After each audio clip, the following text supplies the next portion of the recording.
উত্তরপাড়ার lucky নামের মেয়েকে 3 লক্ষ টাকা কাবির নামা দেন মোহর ধার্য করে 1000 টাকা নাকের ফুল দিয়া বাকি 2,99,000 টাকা বাকি জন্মের মতো দেবে ফাঁকি। কথা বলেন না কেন? বাসর ঘরে প্রবেশ করার পর মেয়ে খাটে বসে আছে, ছেলে সোফায় বসে আছে। মেয়ে দেখে বলে, কি গো কাছে কেন আসো না? দূরে থাকলে কি ভালোবাসা হয়? ছেলে বলে, কাছে যাওয়ার উপায় নাই, হুজুর বলছে মহারণা পরিশোধ না করে স্ত্রীকে স্পর্শ করা যাবে না। কথা বল না। আপনারা কি বলেন? যুবকেরা যখন বাসর ঘরে প্রবেশ করে তখন ফেরেশতারা ভিডিও করে না? কথা বলেন। রাগ করতেছেন মনে হয় আপনারা।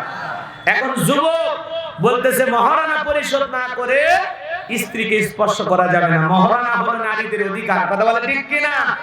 আর এই অধিকার প্রতিষ্ঠিত করার দায়িত্ব প্রত্যেকটা পুরুষের। কথা বলে ঠিক কিনা? নারীর মহারণা ধার্য করে, এরপরে মহারণা পরিশোধ করে। আমার ভাইরা, যে কথা আমি বলতে চাচ্ছিলাম,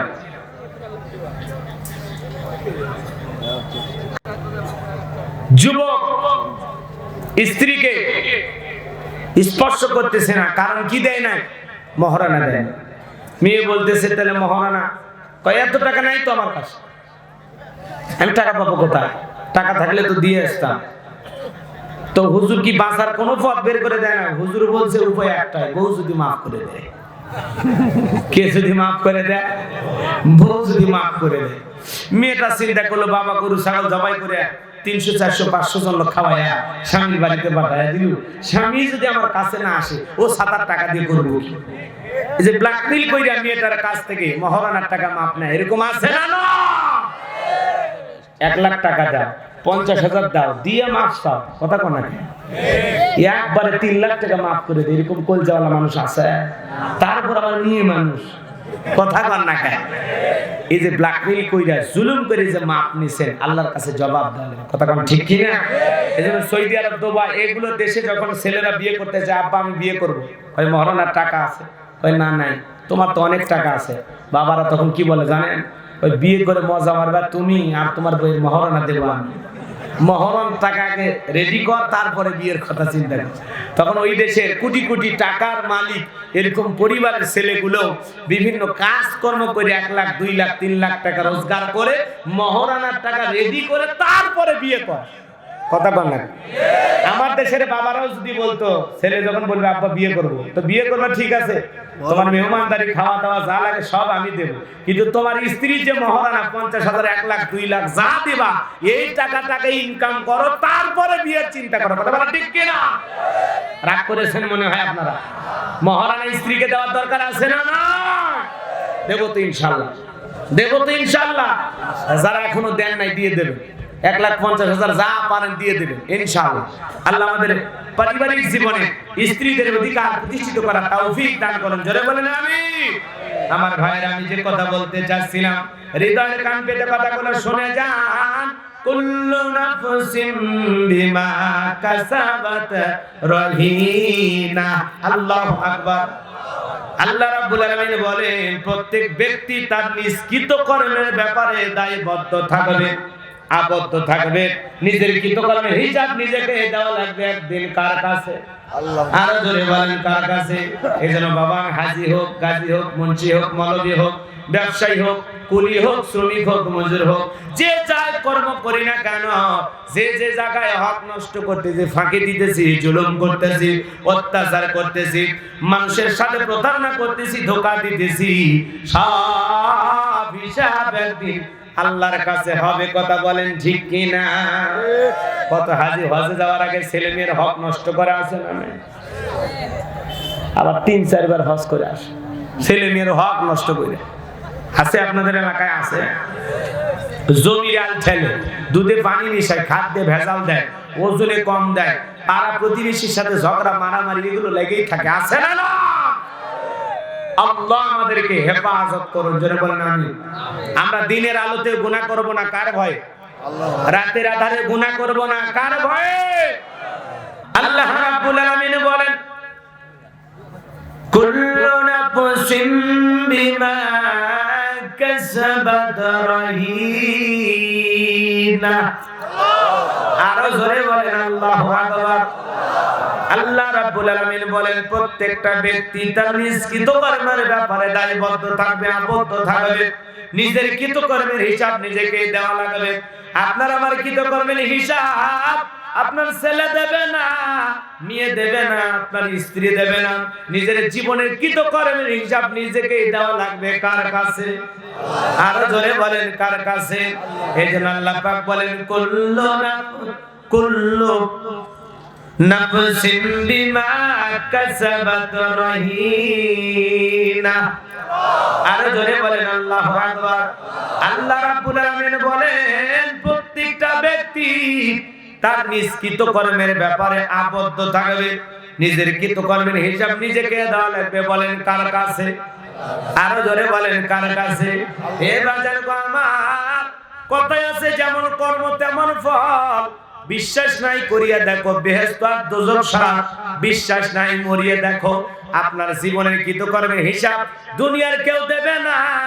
নিজের জীবনের কৃতকর্মের হিসাব নিজেকেই দেওয়া লাগবে আল্লাহর কাছে। কথা বলেন ঠিক কিনা?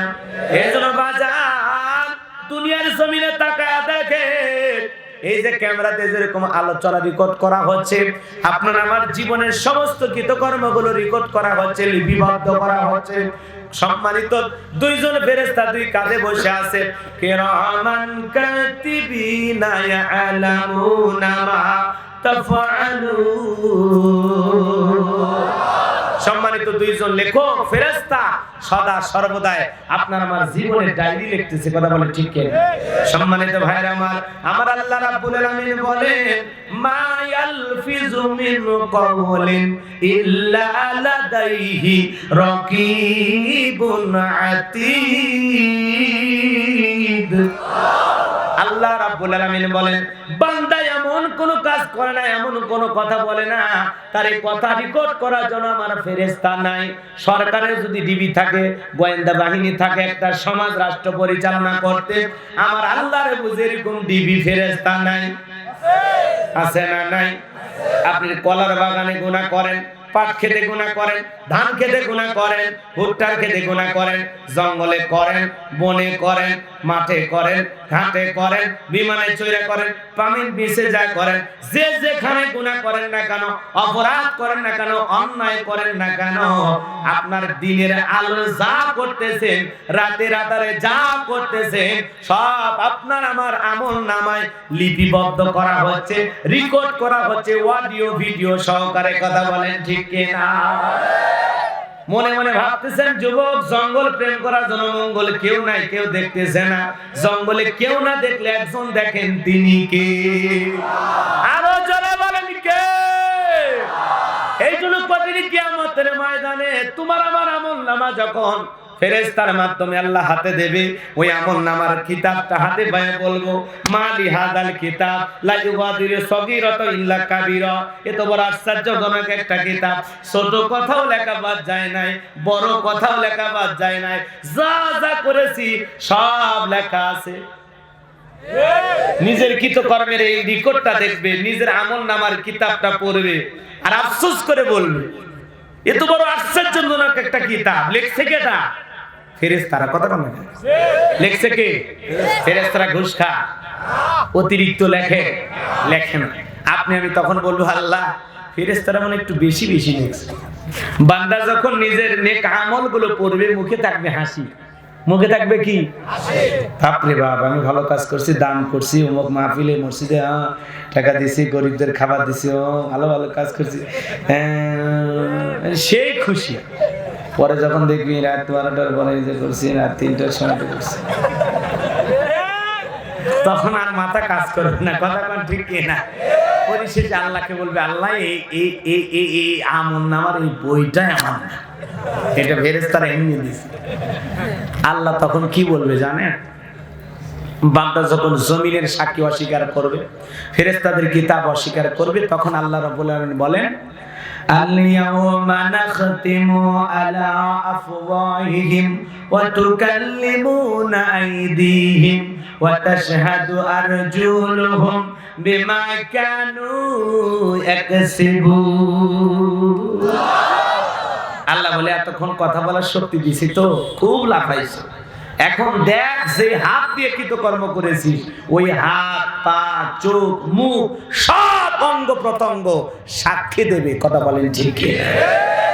এখন নিজের হাতে যদি সাক্ষী দেয় যেটা করছে, হালাল স্ত্রী রাইখা অন্য আর একটা হাত চেপে ধরেছে, হাতি যদি সাক্ষী দেওয়া শুরু করে আর বাঁচার উপায় আছে? জোরে বলেন উপায় আছে? এই জন্য আল্লাহ পাক বলেন কুল্লু নাফসিম বিমা কাসাবাত রহিনা, প্রত্যেকটা ব্যক্তি তার নিষ্কৃত কর্মের ব্যাপারে আবদ্ধ থাকবে। নিজের কৃতকর্মের হিসাব নিজেকে দেওয়া লাগবে আল্লাহর কাছে। আপনার কৃতকর্মের হিসাব অন্য কেউ দেবে না। আপনার জীবনের গুনাহের বোঝা, অপরাধের বোঝা অন্য কেউ বহন করবে না। নিজের জীবনের গুনাহের বোঝা, নিজের অপরাধের বোঝা নিজেকেই বহন করা লাগবে। কথা বলেন ঠিক কিনা? এখন এই আলোচনা বুঝাইতে গিয়ে একটু প্রেক্ষাপট বুঝাইতে হবে, বাস্তবতা বুঝাইতে হবে, নাম ধরে বুঝাইতে হবে। রাগ করবেন না তো? মনে করেন আপনাদের মসজিদের ইমাম সাহেব হুজুরের কাছে একজন যা বলতেছে, হুজুর আমি বাদশা মিয়া 50,000 টাকা আপনার হাতে দিলাম, এই যে গোপনে দান করলাম, দয়া করে কারো কাছে বলবেন না, আপনি গোপনে মসজিদের কাজে লাগান। হুজুর যখন এই টাকা লেনদেন করতেছে ফেরেশতারা তখন ভিডিও বন্ধ রাখছে, লেখা দেখা বন্ধ করেছে। হুজুর মানুষ টাকা লেনদেন করছে, দরকার নেই দেখা, এই সময়টা আমরা আপাতত চুপ থাকি নাকি? হুজুর যদি ওই 50,000 টাকা যে দান করলো সে বলছে গোপনে দান করলাম, কারো কাছে বলবেন না, কোনোদিন নাম বলবেন না। এখন হুজুর যদি ওই সুযোগ বুঝে ঝোপ বুঝে কোপ মারে, নিজে নিজে চিন্তা করে যে না গোপনে তো দান করছে, তো কারো কাছে বলবেও না, এই টাকাটা কত কষ্ট করে ইমামতি করে রেখে দিই। কথা কান না? হুজুর যদি 10 টাকার দুর্নীতি করে 50,000 টাকা মেরে খায়, বলেন তো হুজুরের বিচার আছে না? নাকি ফেরেশতারা বলবে থাক অনেক কষ্ট করে ফজরের সময় ঠান্ডা পানি যে যখন উজু করে আমার মায়া লাগে, লেখার দরকার নেই। নাকি ফেরেশতারা এগুলো বোঝে? হুজুর হোক আর খেজুর হোক, আর ভালো মানুষ হোক আর খারাপ মানুষ হোক, ফেরেশতাদের কাছে কোনো 6-9 নাই, ওরা হিসেবের বেলায় 16 আনা পাক্কা। কথা বলেন ঠিক কি না? আমার ভাইয়েরা রাগ জানেন কইরেন না। ইমাম সাহেব যদি ওইটা মসজিদের কাজে লাগায় সেইটাও ফেরেশতারা লিখে রাখবে। ইমাম সাহেব যদি নিজের ব্যক্তিগত কাজে খরচ করে সেই কথাটাও লিখে রাখবে। কথা বলেন ঠিক কি না? খালি হুজুরের কথা বলবো, মনে করেন আপনাদের এলাকায় একটা মাদ্রাসা আছে, মুহতামিম হুজুরের কাছে নজরুল ভাই একটা সদগার ছাগল নিয়ে যা বলছে, হুজুর ইতিম বাচ্চাদেরকে জবাই করে খাওয়ায় দেন। ছাগল পায়া হুজুর জবাই করেছে, 12 কেজি গোশত হয়েছে। চিন্তা করলো কতদিন শ্বশুর বাড়িতে ভালো মন্দ কিছু পাঠায় না, এতিম বাচ্চাদের 7 কেজি খাওয়ায় দেই আর 5 কেজি গোশত শ্বশুর বাড়িতে পাঠায় দেই। বলেন তো ফেরেশতারা কি এই সময় ভিডিও বন্ধ রাখবে? লেখালেখি বন্ধ রাখবে? বলবে না হুজুর মানুষ মুহতামিম কি কষ্ট করে ছেলে পেলেদেরকে মানুষের মতো মানুষ বানানোর চেষ্টা করতেছে, 5 কেজি গোশত খাইছে, কি এমন লেখার দরকার, বন্ধ কর। ফেরেশতারা কি তাই বলবে? কারণ ওই এতিমদের হক, সদকার মাল হুজুর যদি এতিমদের খাওয়ায়া দেয় সেইটাও লেখা হবে। আবার যদি হুজুর ওখান থেকে অর্ধেক গোশত রেখে দেয় আর অর্ধেক গোশত বাড়িতে বাজায় দেয়, অর্ধেক গোশত বাচ্চারে খাওয়ায় দেয়, সেইটাও লেখা হবে। মুহতামিম হুজুর হোক আর মসজিদের ইমাম হোক, কারো বেলায় ফেরেশতারা কোনো কিছু সামান্য গোপন করতে পারবে না। হুজুরের কথা বললেন কোন ব্যবসায়ী ভাই যদি দুর্নীতি করে, ওজনে কম দেয়, খাদ্যে ভেজাল দেয়, কত কম, সেই সময় ফেরেশতারা বলে থাক অনেক কষ্ট করে বহুবার ব্যবসায় লস করেছে, এইবার একটু মিশাইছে তো কি হয়েছে, কি বলেন সার দেবে দেবে দেবে দেবেন। হাই রে সয়াবিনের তেলের দাম বাড়া, কথা কন না, দাম বাড়ছে না? এই যে মসুরের ডাল দাম বাড়ছে না? ছোলা বুটের দাম বাড়ছে না? চিনির দাম বাড়ছে না? কেউ আছে আমাদের এলে দুঃখ দেখার কেউ? খালি উপর থেকে আওয়াজ আসছে হ্যাঁ জনগণের অনেক টাকা হয়েছে, এখন 55-60 কেন 100 টাকা চাল হলেও জনগণ কিনতে পারবে, সেরকম আয় উপার্জন আমাদের জনগণের আছে। কে ভাই আছে বুঝলেন, একটু কমানোর ব্যবস্থা করে আছে বুঝলেন। আগের চাইতে মানুষের আয় রোজগার বাড়ছে, আগে মানে 200 টাকা ইনকাম করতে এখন 500-1000 টাকা ইনকামের একটা পথ আছে। তাই বলে যে বাজারের দাম বাড়ছে ওই 1000 নিয়ে বাজারে গেলে কিছুই হবে, কথা কন না? এই জন্য টাকা ঠিক আছে, সব দিক দিয়ে বুঝলাম, কিন্তু এদিকেও তো আপনাদের দেখা দরকার। কথা বলেন না কেন? এই যে সিন্ডিকেটের মাধ্যমে এই যে প্রতিদিন সয়াবিনের তেলের দাম বাড়তেছে, 5 লিটার এখন 800 টাকা না কয় টাকা? আসছে না? আল্লাহ আল্লাহ, ছিল কতবার 500 কয়েক টাকা, 525 টাকা, সেখান থেকে বাড়তে বাড়তে বাড়তে গেছে কোথায়? কেউ আছে দেখা? কথা বলেন না কেন? আরো যাবে মানে যারা এই যে বাজারে সিন্ডিকেট তৈরি করে মানুষের প্রতি জুলুম করে, যে টাকা গোডাউনে মাল আছে মজুত করে এই যে জনগণের উপরে একটা হয়রানি পেরেশানি করে মাল আত্মসাৎ করতেছেন, আল্লাহর দরবারে জবাব দেওয়া লাগবে। কথা বলেন ঠিক কিনা? জনগণের প্রতি জুলুম করে টাকা ব্যবসায় বিল্ডিং করতেছো, বাড়ি গাড়ি করতেছো, মরার পরে ঠেলা সামলাস। কথা কোন ঠিক কিনা? আরে দুনিয়াতে তোরে ধরার কেউ নাই, আখিরাতে ধরার একজন আছে না? না, হ্যাঁ, আমরা না হয় কয়েকদিন কিনে খাইলাম, তোর বিচার একদিন হবে। কথা কন না কেন? যে বাজারে কিছু সিন্ডিকেটের মাধ্যমে প্রতিদিন এই দ্রব্যমূল্যের দাম বাড়ে, ওরাই বাড়ায়, মিছাই পায়। না আমদানি রপ্তানি নাই, এটা হয়েছে নানান সমস্যা, গাড়ির দাম বাড়ছে, বিভিন্ন কিছু। এই যে গরুর গোশতের দাম দেখছেন কয় টাকা করে? যে ব্যক্তি গরু লালন পালন করে বিক্রি করে ওই চাচা কয় আমার লস, আর যারা আবার গরুর গোশত বিক্রি করতেছে কষা, ওরা কয় দাম বেশি হয়। এখন যাই গরু লালন পালন করতেছে ও বলতেছে কম পাইলাম, যা খাওয়াইলাম তার থেকে কম পাইলাম, কিন্তু কষায় আবার ওই গরু কিনে না, যা বলতেছে না প্রচুর দাম। গতকালকে গোশত 550 বিক্রি করতেছে, এই বছর 650 বিক্রি করবে। এই করতে করতে এখন 600 টাকার গোশত চলে গেছে। কথা ঠিক কিনা? আমি এই ছোট্ট মানুষ, সেদিনই বাবা আমারে 30 টাকা দিল 1 কেজি গোশত কিনে নিয়ে আসলাম। এই সেই দিন মাত্র কয় টাকা ছিল? 30 টাকা। আর সেই গোশত গেছে কত দাম? অনেকে বলতেছেন হুজুর এলে হিসাব নিকাশ করে আপনাকে নিয়ে আসি। এগুলো একটু বলা লাগে, এগুলো একটু দায়িত্ব। কথা কন না কেন? রাগ করতেছেন আপনারা? তাহলে খাদ্যে ভেজাল দেওয়া যাবে, ওজনে কম দেওয়া যাবে। ভিডিও আছে না? না, কে কি করতেছে সব ভিডিও আছে। কথা কন ঠিক কিনা? আমার ভাইরা, ব্যবসায়ী ভাই যদি ভালোভাবে ব্যবসা করে, হালাল ভাবে ব্যবসা করে, আবু বকরের মতো, ওইটাও লেখা হবে। আবার যদি দুর্নীতি করে, জনগণের উপরে জুলুম করে, আত্মসাৎ করে, বাজারে ক্রাইসিস তৈরি করে সিন্ডিকেটের মাধ্যমে জনগণের কাছ থেকে টাকা হাতিয়ে নেয়, আল্লাহর দরবারে সে ব্যাপারে জবাব দেওয়া লাগবে। কথা বলেন ঠিক কিনা? তাহলে ব্যবসায়ীরা হিসাব হবে, হুজুরের হিসাব হবে, মুয়াত্তামি হুজুরেরও হিসাব হবে, খালি নেতাদের হিসাব হবে না। কথা বল না। চেয়ারম্যান সাহেবের চাল দেওয়ার কথা 30 কেজি, মাফে দিছে 18 কেজি, বাকি 12 কেজি নাই। গরিব জনগণ বলে ভাই স্লিপে লেখা আছে 30 কেজি দেবেন, তো 18 কেজি দিলেন, বাকি 12 কেজি কোথায়? ভাই বেশি কথা বলিস না, বিভিন্ন রাজনীতি করতে যা অনেক টাকা লাগে, বেশি কথা বলে 18 কেজি রেখে দে। ডিসি দিকে মাপবাড়ি করতেছে, আমার আবার কথা যা দেখুন। তাহলে চেয়ারম্যান সাহেব যদি দুর্নীতি করে, চাল ডাল গম তেল বিকাশের টাকা জনগণের মাল লুটপাট করে খায়, কি বলেন? ফেরেশতারা নেতারা ভয়ে মনে হয় লেখা বন্ধ রাখবে। বাপ রে বাপ, এই চেয়ারম্যানের যে রাগ, লেখার দরকার নেই। কি কথা খান্তা? নেতা যদি দুর্নীতি করে, সেটা ছোট নেতা হোক আর বড় নেতা হোক, সেটাও লেখা থাকবে। কথা বলেন ঠিক কিনা? সেটার অডিও ভিডিও ফেরেশতাদের কাছে থাকবে কিনা? আমার মুসলমান ভাইরা, কথা কয়টা বলবো? কথা বলতে গেলে অনেক বলা লাগবে, সময় তো বড় কম, সব কথা বুঝায় বলতে গেলে অনেক সময় লাগবে। যুবক যখন বিয়ে করেছে, ওই সময় ফেরেশতারা ভিডিও বন্ধ রাখে। কথা বল না কেন? উত্তর পাড়ার লাকি নামের মেয়েকে 3 লক্ষ টাকা কাবির নামা দেনমোহর ধার্য করে 1000 টাকা নাকের ফুল দিয়া, বাকি 2,99,000 টাকা বাকি জন্মের মতো দেবে ফাঁকি। কথা বলেন না কেন? বাসর ঘরে প্রবেশ করার পর মেয়ে খাটে বসে আছে, ছেলে সোফায় বসে আছে। মেয়ে ডেকে বলে কি গো, কাছে কেন আসো না? দূরে থাকলে কি ভালোবাসা হয়? ছেলে বলে কাছে যাওয়ার উপায় নাই, হুজুর বলছে মহারণা পরিশোধ না করে স্ত্রীকে স্পর্শ করা যাবে না।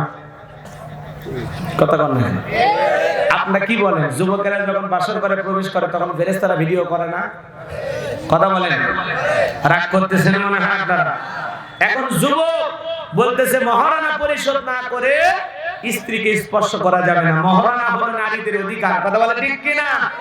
আর এই অধিকার প্রতিষ্ঠিত করার দায়িত্ব প্রত্যেকটা পুরুষের, কথা বলে ঠিক কিনা? নারীর মহারানা ধার্য করে, এরপরে মহারানা পরিশোধ করে। আমার ভাইরা, সে কথা আমি বলতে চাচ্ছিলাম,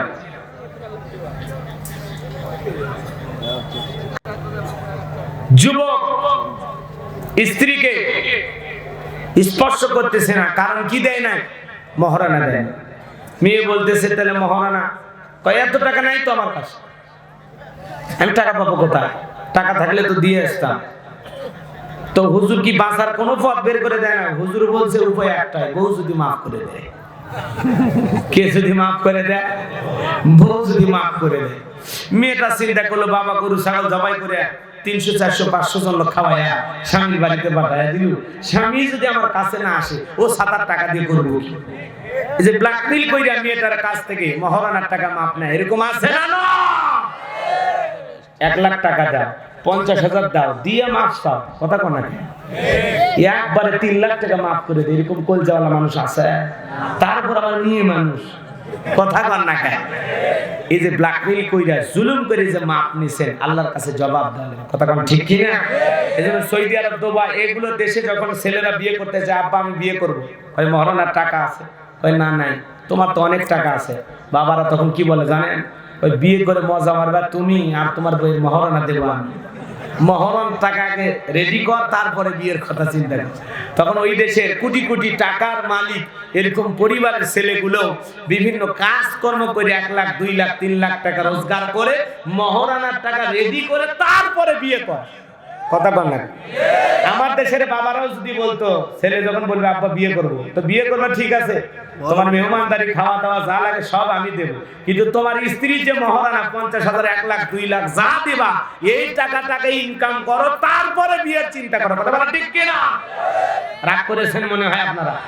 মহারানা স্ত্রীকে দেওয়ার দরকার আছে না? না দেবো তো ইনশাল্লাহ, দেবো তো ইনশাল্লাহ। যারা এখনো দেন নাই দিয়ে দেবেন, 1,50,000 যা পারেন দিয়ে দেবেন ইনশাআল্লাহ। আল্লাহ আমাদের পারিবারিক জীবনে স্ত্রীদের অধিকার প্রতিষ্ঠিত করার তৌফিক দান করেন, জোরে বলেন আমিন।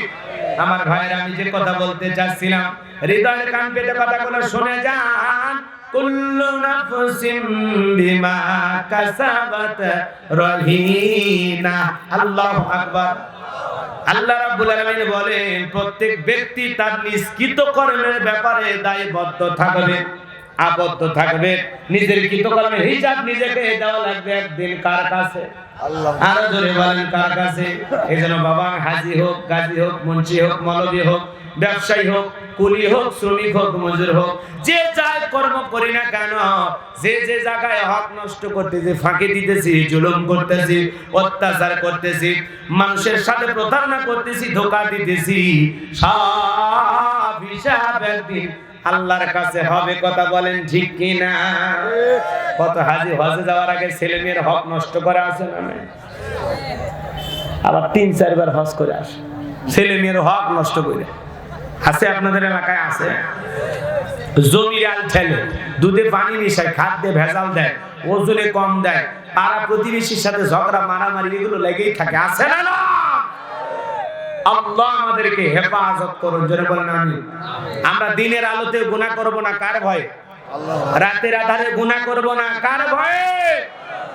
আপনার আমার জীবনের সমস্ত কৃতকর্মগুলো রেকর্ড করা হচ্ছে। কোন অফিস আদালতে যদি সিসি ক্যামেরা থাকে, মানুষ ভয় পায় না যে বাপ রে বাপ সিসি ক্যামেরা লাগানো আছে, এই জায়গায় অন্যায় গুনাহ করা যাবে না, কোনো অপরাধ করা যাবে না, কোনো ত্রুটি করা যাবে না, সব সিসি ক্যামেরায় রেকর্ড হচ্ছে। ঠিক আপনার আমার জীবনের 24টা ঘন্টার কৃতকর্ম রেকর্ড করা হচ্ছে, লিপিবদ্ধ করা হচ্ছে।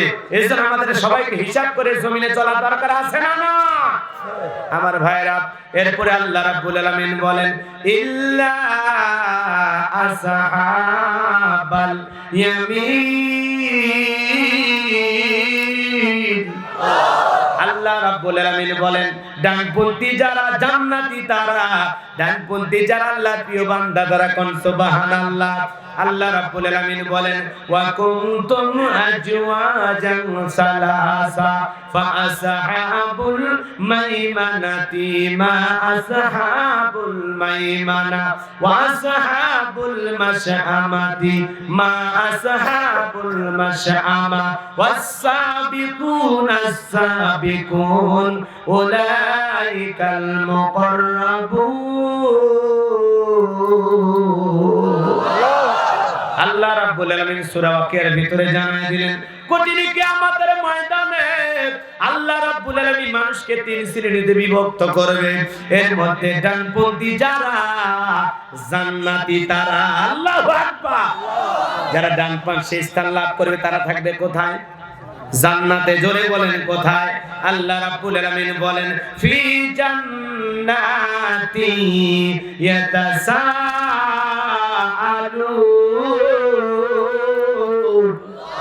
আল্লাহ রাব্বুল আলামিন বলেন ডানপন্থী যারা হবে জান্নাতের বাগানে তারা প্রবেশ করবে। জান্নাতে ঢোকার পর জান্নাতীরা পরস্পরে গল্পে লিপ্ত হবে। কোন সুবহানাল্লাহ। জান্নাতীরা জান্নাতে প্রবেশ করার পরে কি করবে? কষ্ট হচ্ছে আপনাদের? এই যে ওঠা উঠি ব্যায়াম দেখছেন, 12টা পার হয়ে গেছে, অনেক রাত তো ডায়াবেটিসের রোগী বহুত আছে না। হ্যাঁ হ্যাঁ, আমিও একটু যাবো, আপনি পারমিশন? ডায়াবেটিসের রোগী, আচ্ছা ঠিক আছে, সমস্যা নেই। আপনি যান, আপনি ছুটি, আপনি যা করছেন আমরা খুশি, আলহামদুলিল্লাহ। আলহামদুলিল্লাহ, আপনি যান, আপনার ছুটি, আপনি যখন তখন যেতে পারেন।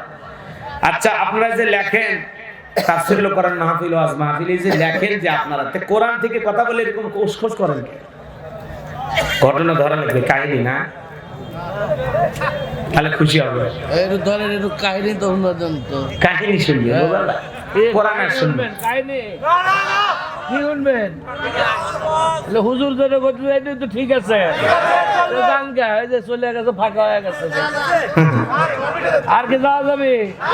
তারা যাবেন না, চলেন তো দেখছেন ভাই, জানো তো পিছনে হাত তোলেন না, হুজুর যতক্ষণ কয় থাকে। জি, আব্দুল সামাদ সরকার সাহেবের জন্য আমাদের দোয়া ভালোবাসা রইল ইনশাআল্লাহ। আল্লাহ ওনাকে সব দিক দিয়ে হেফাজত করুন, জোরে বলেন আমিন। এরপরে আপনারা মার্চের 5 তারিখ আমার একটা মাহফিল আছে মনোহারা। মনোহারা চেনেন? মনোহারা ফুটবল মাঠে, এখানে তাফসীর মাহফিল। আপনার যদি পারেন সময় হয় আসবেন ইনশাআল্লাহ।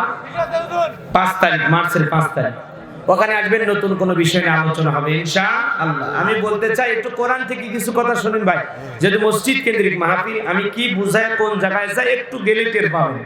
তো যাই হোক, আর কষ্ট বেশি দেব না, আমি বুঝতে পারছি আপনাদের মনের অবস্থা।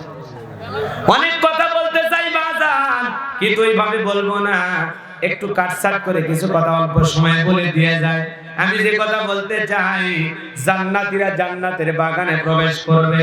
জান্নাতীরা জান্নাতে প্রবেশ করার পর জান্নাতীরা পরস্পরে গল্পে লিপ্ত হবে। কোন সুবহানাল্লাহ। একজন জান্নাতের একজন জান্নাতের সাথে গল্প করবে। বলেন তো বাজার, আজকের মাহফিলের সভাপতি জনাব আলহাজ জয়নাল আবেদিন সাহেবের জন্য আমি দোয়া করলাম, আল্লাহ আজকের মাহফিলের সভাপতিকে আপনি যেই জান্নাত দেবেন, ওই একই জান্নাতে আল্লাহ আমি গুনাহগারকে দয়া করে কবুল করবেন। আজকের মাহফিলের যত মানুষ, আল্লাহ আমাদের সবাইকে একই জান্নাতে কবুল করে নিও, জোরে কোন আমিন। আরো চিল্লায় বলেন আমিন। আল্লাহ যদি দোয়া কবুল করে, আল্লাহ দোয়া যদি কবুল করে, তাহলে জান্নাতে পরস্পরে কি হয়ে যাবে? পরিচয় হয়ে যাবে। দেখে বলে, বাবা আমার চিনছো নাকি? আমার বাড়ি উল্লাপাড়া, জয়নাল আবেদিন নাম। দুনিয়াতে বাবা যেমনই ছিলাম, জান্নাতে আসার পর আল্লাহ তোর সৌন্দর্য এত দিয়েছে, মাশাআল্লাহ। আমি তোমার দিকে চিনতে পারছি, তোমার বাড়ি গাইবান্ধা, গোলাম রব্বানি মালহা। দেখেন বাজান, দেখেন আল্লাহ দয়া করে আপনার আমলের কারণে আপনাদের জান্নাত দিয়েছে, আমারে দিয়েছে। আল্লাহ দয়া করে যদি দুইজনকে জান্নাত দেয়, এটা একটা এক্সাম্পল, উদাহরণ বোঝানোর জন্য, কথাকে বুঝাতে পারে না, তখন জান্নাতীরা চিনতে পারবে, একে অপরকে চিনতে পারবে। বুঝেন না? ভাইয়ে ভাইয়ে যান, চাচা ভাতিজা যান, একই এলাকার যান, একই গ্রামের যান, পরিচয় হবে। জান্নাতের ভিতরে কি হবে? পরিচয় হবে। একে অপরকে যখন চিনতে পারবে তখন পরস্পরে গল্প করার জন্য জান্নাতের বাগানে ভিআইপি চেয়ার থাকবে, সেই চেয়ারে বসে মনের আনন্দে গল্প শুরু করে দিয়ে বলেন আল্লাহু আকবার। এখন আপনারা অনেকে ভাবতেছেন যে দোয়া করলে জান্নাতে যাওয়া যায়, এতই সোজা। ওই যে ঘটনা আমি বলবো না, বললাম না ঘটনা বলার আজকে সময় পাচ্ছি না, কারণ আমি আয়াতগুলো আগে শেষ করব। আপনাদের ভালো লাগলেও শেষ করব, খারাপ লাগলেও শেষ করব। হযরতে মূসা আলাইহিস সালাম কি না আল্লাহকে ডেকে বলল, আল্লাহ আমারে কি জান্নাত দেবেন? আল্লাহ বলে, কি ব্যাপার, নবী মানুষ কেন জান্নাত দেব না? অবশ্যই জান্নাত দেব। কোন সুবহানাল্লাহ। নবী মূসা ডেকে বলে, আল্লাহ জান্নাত দেবেন বুঝলাম, জান্নাতে আমার প্রতিবেশী কে হবে জানতে বড় মনে চায়। আল্লাহ ডেকে বলে, মূসা তোমার পাশে জান্নাতে থাকবে যে দুনিয়াতে বর্তমানে একজন কসাই। সে মূসা নবী বলে, আল্লাহ এত মানুষ থাকতে কসাই কেন জান্নাতে যাবে? আল্লাহ ডেকে বলে, মূসা কেন জান্নাত দিলাম বুঝতে যদি চাও তদন্ত করে আমার কাছে রিপোর্ট নিয়ে আসো। মূসা নবী আল্লাহর অর্ডার পেয়ে চলে গেলেন বাজারে। কসাই গোশত বিক্রি করে বাড়ি পথে রওনা করেছে। মূসা নবী ডেকে বলে, কসাই আজকে যদি আমি তোমার বাড়ির মেহমান হই তোমার কি কোনো আপত্তি আছে? কসাই ডেকে বলে, আলহামদুলিল্লাহ, এ তো ভালো কথা, আপনি মেহমান হলে আমার জীবন ধন্য, চলেন বাড়িতে যাই। মূসা নবীকে কসাই বাড়িতে নিয়ে গেল। গোশত সুন্দর করে রান্না করার পর জনম দুঃখিনী মা ছিল, বাজান মা, মার কাছে নিয়ে যায়। মার মুখে মুখে গোশতগুলো তুলে তুলে খাওয়াইলো। জনম দুঃখিনী মা খাওয়া শেষে আসমানের দিকে দুইটা হাত বাড়ায় দেখে বলে, আল্লাহ আমার ছেলেকে এই জামানার মূসা নবী যেই জান্নাতে থাকবে সেই একই জান্নাতে আমার ছেলে দ্বারেও কবুল করে নিও। বলেন তো বাজান, মায়ের দোয়ার দাম আছে না নাই? আরো জোরে বলেন, আছে না নাই? এইবার বাজান হৃদয়ের কান পেতে কথাগুলো শোনেন। কসাই যখন মূসা নবীর কাছে গেল, মূসা নবী দেখে বলে, কসাই দোয়া করলে একজন মহিলা কে হয়? বলে, আপনি কিছু মনে নেবেন না, ওইটা আমার মা। আপনি চিন্তা করেন কই জামানার নবী মূসা আর কই আমার মতো সামান্য একটা কসাই। আল্লাহ কি কোনোদিন মূসা নবীর সাথে আমার মতো একটা কসাইকে একই জান্নাতে দেবে? মূসা নবী ডেকে বলে, কসাই কোনোদিন কি মূসা নবীকে দেখেছো? বলে, না দেখি নাই, দেখলে জীবন ধন্য হয়ে যেত। নবী মূসা ডেকে বলে, কসাই তাকায় দেখো, আমি এই জামানার নবী মূসা, আর তোমার মায়ের তো আল্লাহ যে কবুল করেছে, আসমানের মালিক আল্লাহ আমার নিজে জানায় দিয়েছেন আমি যেই জান্নাতে থাকবো ওই জান্নাতের পাশের ফ্ল্যাটে আল্লাহ তোমারেও জায়গা দেবে। লিল্লাহি তাকবীর। বলেন তো বাজান, মায়ের দোয়ার কারণে কসাই যদি জান্নাতে যায় সেই মায়ের দোয়া আমাদের নেওয়ার দরকার আছে না নাই? জোরে বলেন, আছে না নাই? আল্লাহ রাব্বুল আলামিন বলেন, ওয়া ক্বাদা রাব্বুকা আল্লা তা'বুদু ইল্লা ইয়্যাহু ওয়া বিল ওয়ালিদাইনি ইহসানা।